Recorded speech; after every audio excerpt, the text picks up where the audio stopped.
Hi, I'm Presley Chaders, your host of West Women Wednesdays, brought to you by Cowgirls Edge. Thanks for joining us on episode number 9.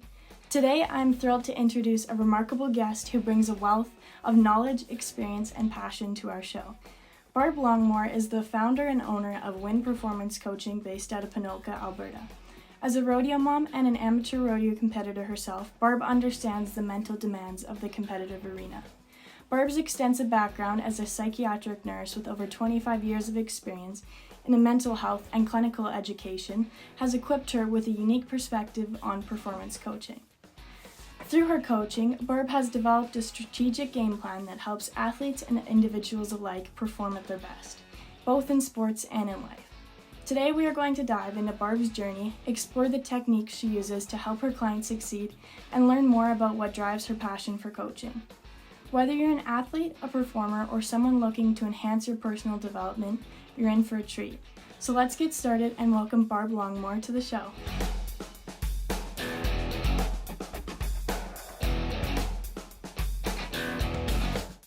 So here is Barb. I'm super excited to have her on today. Introduce yourself. I am excited to be here. A little bit nervous, but excited. So I'm Barb Longmore with Win Performance Coaching, and I'm happy to chat further with you, Presley. We're in different kind of sides of the couch today. Yeah, it is. Usually it's you two mostly doing the talking, but yeah, excited. So talk about your family, your work history, just a little bit more about you. Sure, yeah, for sure. So I grew up around in the Ponoka area and started brow racing when I was a kid. And rodeo's been a part of my life, on and off a few times depending on what was happening with my life, but it's always been a common thread and passion for me. I've got a very supportive, loving husband that is a team roper now. He was a steer wrestler, however many years ago. In the early years, he was a bull rider. I have 3 children. My son, Clay Eulery, is a professional team roper. My other son, Cooper Jones, played really high level Division I NCAA baseball. And then my lovely daughter, Kelsey, who's married with 4 beautiful children, and she's a fantastic mother and creative soul. I've been a psychiatric nurse for, I think 27 years, and that's been a really fulfilling, satisfying career for me. And I've had a good life. Life never really goes the way you maybe think it would go, but I've enjoyed it, made some mistakes along the way, but I think that's part of the learning process, but life's been good. Nice. So what does your day look like as a psychiatric nurse, as much as you're allowed to tell me? What kind of patients do you deal with? Yeah, for sure, for sure. So the kind of really cool thing about psychiatric nursing is it can take a lot of different streams, and I've worked in a lot of different streams over the years, in ranging from inpatient psychiatry, crisis mental health. I used to work in a program called Diversion Mental Health, which is community services. So our clients or patients are those struggling with addiction or mental health concerns. And so we do, interventions, crisis stabilization, counseling, and we're seeing people when they're at their most vulnerable, they're most unwell. So it can be really quite satisfying to see them reach a level of stability and be able to go back and live their lives as fathers, mothers, sisters, daughters, and careers. So it's been satisfying. It When I actually had 2 children, Kelsey and Clay, when I went to psych nursing school, and I say that it was the smartest thing I've done in my life was going to psych nursing school. It provided me a career that I knew I could always support myself and then also be really quite professionally satisfied with the job that I was doing. And that led me to, over the last year, starting up Win Performance Coaching. It's kind of all been a journey. Yeah, neat. So what was the turning point that kind of made you realize that there was a need for this type of coaching in the rodeo and sports world? And sorry, with that, can you explain a little bit about your program and how it works? Sure. Yeah, for sure. Like everything, it's been a process. It's not that it kind of came overnight and just happened. It was kind of looking at myself like a little bit of soul searching, like, what do I want to do? Do I want to continue in this role as a psychiatric nurse, till I retire? And the answer to that is probably yes, but maybe it doesn't look the same as it looks right now. Um, I have always been involved with rodeo, and rodeo, really the Western equine sports in general, are probably the only sport that don't have active coaching involved. People just decide like, oh, I bought a barrel horse, or I bought a horse and I want to run 3 barrels and I can be a barrel racer, and yet really have had no coaching of like, how do you prepare for that? What do you need to be able to do for those skills? Certainly, we have many talented, skilled cowboys and cowgirls that teach those skills of like how to go around a barrel or how to swing a rope, and some touch on some of that mental game, but very few mental toughness or mental skills coaching in rodeo. Even in the U.S., there certainly is some. There's just maybe even a couple in Canada. There's not very many at all. So, with my experience of behavioral sciences, in that understanding human psyche, um, um, mental wellness, is when I really started to think about what could my role be in rodeo that still fits who I am professionally. And talking with a really good friend, Marcy, she's like, "Why are you not coaching? This is in your wheelhouse. This is what you do every day." And so I started to explore that a little bit more, started to ponder it, started to do a lot more research. I think being a lifelong learner is really important, just being curious, always seeing what's over the next TL. And I started to do a lot of courses, and I started to create my own program and tailor it to rodeo, or really even Western equine sports too. I wouldn't say it has to be just rodeo. I have had clients also in the hockey and baseball world too. It's certainly transferable. But when I look at it through the uniqueness of, having the equines involved, how rodeo could be a team event. Also, it's not a coach. Like you're not in a team in terms of you decide if you play or not. You decide if you enter or not. So considering all that, um, created a program and landed on the name Win Performance Coaching, but really to kind of define win as not winning first place, but it's like winning in life, like, where you learn from your mistakes, that you build on who you are, and what do you need to do the next thing that you want to do in life. I'm just kind of philosophically, I like to know the hows and how things work, and the whys, but I really come back to strategic and logical skills. So when I coach, I like to talk about kind of the theory about it. This is how this might work. This is what happens in the brain when you do this. But this is what you have to logically do, strategically do in order to help yourself.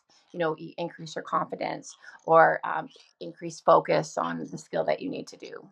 So I think that works for kind of how I think, and I'm hoping that works for my clients. We've certainly seen some success with clients in that way. Um, Not only is it set up to be uh, helpful and rewarding for my clients, I have to say I get a lot of reward myself from getting to know my clients. It's great to see somebody be a little bit vulnerable, be a little bit personal, telling what their struggles are, and then being able to kind of develop some strategies to overcome that. So it's been rewarding, and it's been a lot of fun. Yeah, that was the one thing I truly really did like about your program, is that it wasn't just you saying be confident, do good, like you're great. It's here's how to be confident, and like muscle memory and drills and all that sort of things to Yeah. embrace those qualities. And yeah, I really did appreciate your program, and it did change a lot for me. Thanks, Presley. Um, from your perspective, what are some of the biggest misconceptions people have about mental toughness and performance coaching? I think one of the biggest misconceptions is people think it's a matter of willpower. So, he'll be like, get out of your head, don't get in your head. You just have to focus, like, just be confident, and it's not that easy. It's just not a matter of willpower. Like, if you could get out of your head on your own without changing anything, you would have done that already. Right? So it's not a matter of, so I think that misconception is you can willpower your way through it. You can't. You actually have to develop strategies, just like when you're learning to swing a rope or go around a barrel or whatever event you might be in. It's skills. So you need to learn that skill to become more focused, to be more diligent in your work, or have more confidence in your performance arena.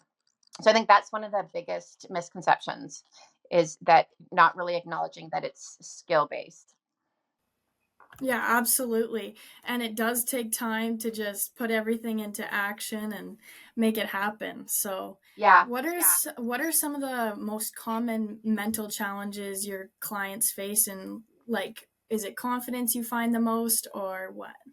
Definitely confidence. It can present in different ways, but it's definitely confidence. And it often comes down to someone's self talk.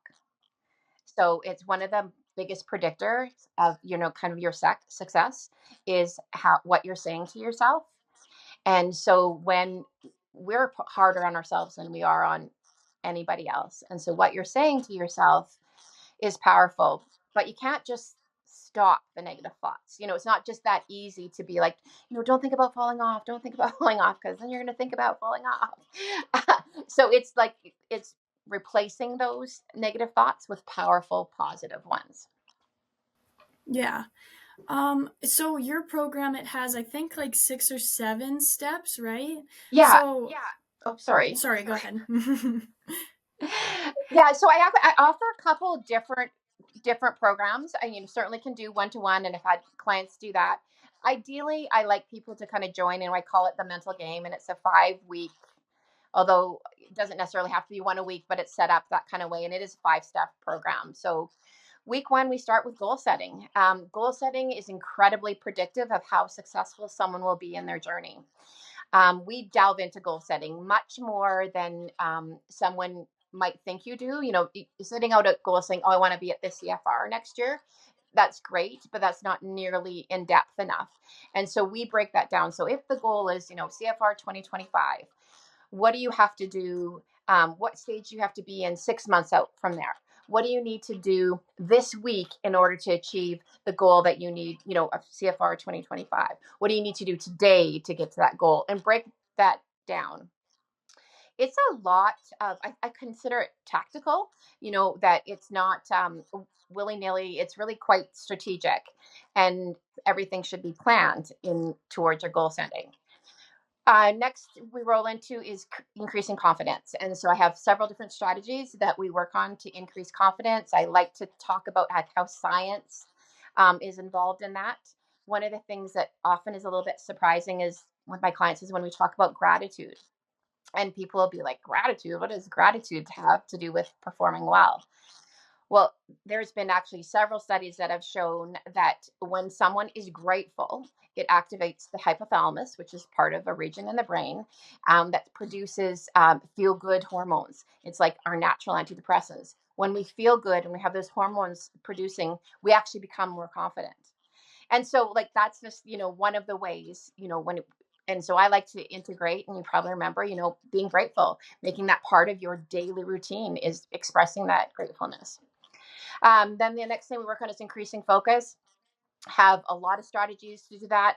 Certainly visualization, which most everybody's heard of, has entertained a little bit, done it a little bit, but not nearly to the level that you need to get to each reach that elite performance.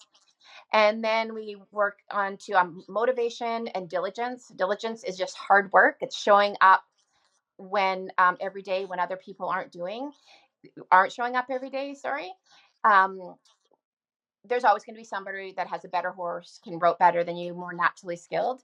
But individuals that show up and work hard consistently every day have been shown to, meet those there's goals over those that haven't. And then I like to wrap up the program with balance. We are intending to be here and be competitors, but we are play many roles in life. So what does that balance look like as we're trying to, for example, make the CFR 2025? And resilience. One thing that you're sure of in life is that there's going to be setbacks. There's going to be bad things or sad things that happen. And so how do we deal with those setbacks? And then I'd like to speak a little bit about mental health resources. We live in a tough time in our life, and substance misuse is prevalent throughout all walks of life and certainly present in rodeo world. Significant percentage of the population struggle with depression and anxiety. So I like to touch base a little bit about that, talk about resources, how to do that self-assessment for someone who might be struggling a little bit. Neat. Oh my goodness. I love it all. It's so good. And like, I truly cannot express how good your program is and how, like, you have all the knowledge behind it. And so it's truly incredible.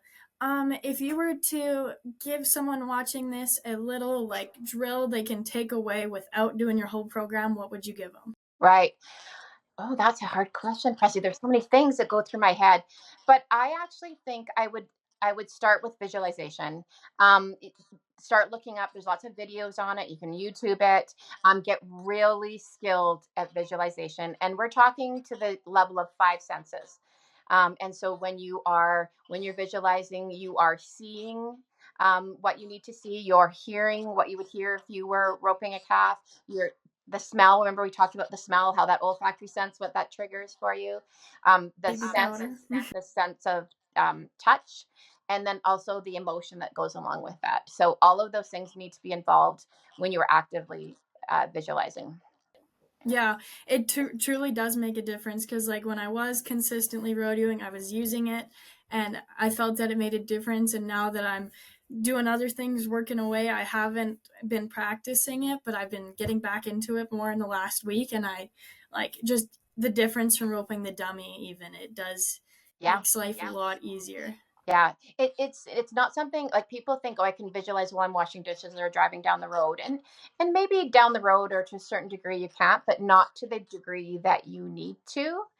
I have an example. I have a client who isn't able to practice on live cattle as much as she would like to, and so we have just implemented in part of her goal setting strategies and her um, practice strategy plan is that when she would have gone Tuesday night to go rope cattle, is that she actually uses that time for visualization. Yeah, that is some dedication. Yeah, Wow, I love it. yeah, exactly. Yeah, Because it isn't always easy to go rope live. So yeah. no, exactly. What is your favorite piece of advice to give to athletes or individuals facing challenges? Hmm. Um, to go back to the basics. So in this case, it would be the program. Like go back to the five, the wind band that we talk about in my program, but it really is about breathing, gratefulness, setting intentions, and visualization, like kind of those core skills. And so, not to be distracted by your negative self-talk or people that either intentionally or unintentionally might be distracting you from the tasks you need to going back to those core skills. Um, not looking at the prize of first place or making the CFR, but just going back to doing the job of keeping your head in the game. Yeah, absolutely. We overcomplicate things so much sometimes, and going back to the basics, it's really not that hard. Like the last jackpot I went to, I did all my visualization stuff, my band, all that sort of stuff, but then I had written on my left hand before I went into the box like three things that I wanted to focus on.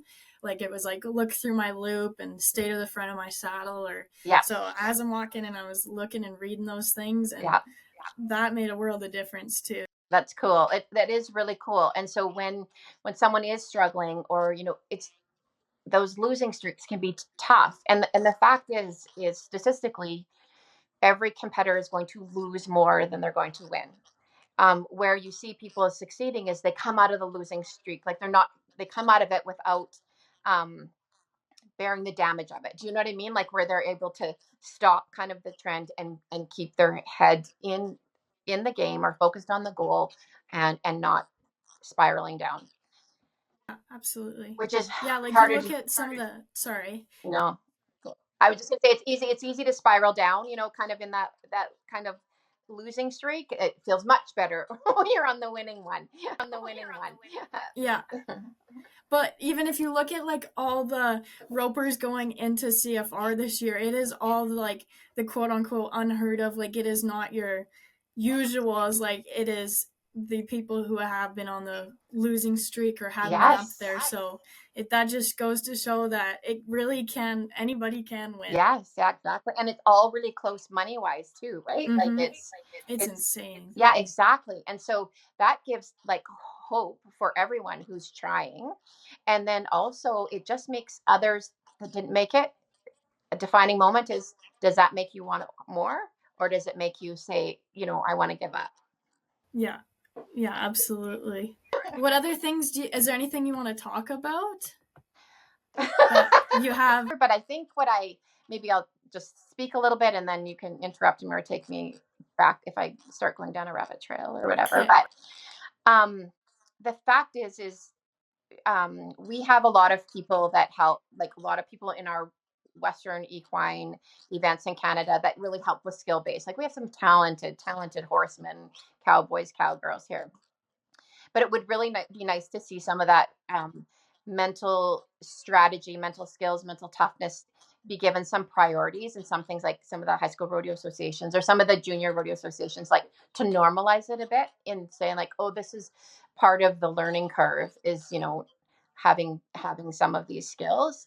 And then also I think on top of that too is to normalize how some people can struggle with mental health concerns, instead of keeping it taboo or something to be ashamed of or something we don't talk about. If you have a sore throat or you need your appendix taken out or you break a limb, someone's going to say to you, oh my goodness, are you okay? Like they send you flowers or bring you supper or, check in and take care of you. But if somebody say I'm actually struggling, like my anxiety's bad, or I'm having thoughts of suicide, or I've been using, alcohol more than I should be, we're like, oh my goodness, did you see that? She's struggling. Like, I can't believe it. We don't present, we don't support those that are having mental health concerns the same as we do with medical. And the fact is you can't separate them. They're part of who we are. So I'd like to see us in that whole, our Western lifestyle, move towards being more supportive and normalizing that we have there's mental health concerns there. Yeah, there definitely still is an old stigma with rodeo and like just breakaway, like we're seeing it in real time and everything else. So it is really good to have this conversation and kind of, it is okay to talk about those things. And yeah, if you need help, reach out. And yeah, for sure. You're not alone. Absolutely. Our youth today have living through the pandemic, and the real change in the world, have faced challenges that I didn't face as a youth, and where we were distanced from our loved ones or schooling or what we knew as norm. And I think it really changed some things, and we live in this world that operates virtually, and all through all these means where we lose some of that touch. And so I think we just want to remember those moments and check in with people, actively ask people if they're not doing well, do they have thoughts of suicide, and explore that with them without being fearful of those conversations. Asking about suicide does not plant the idea for an individual, but could open a door for them to say, yeah, I am struggling and I don't know what to do about it and it's scaring me. So yeah, I think it's important that we continue down that path of being like, it's okay to talk about this. Like, we're tough enough to talk about this, right? We're tough enough to wear pink for breast cancer. We're tough enough to talk about mental health concerns. Yeah, absolutely. Okay, I don't know. I feel like that's all for today. Thank you so much for joining us. I can't thank Barb enough for coming on. She is so knowledgeable. I hope you enjoyed talking to her as much as I did. I will have all her contact information and her website linked below if you want to look more into her program, as well as make sure to come back in 2 weeks or September 18th for our next episode.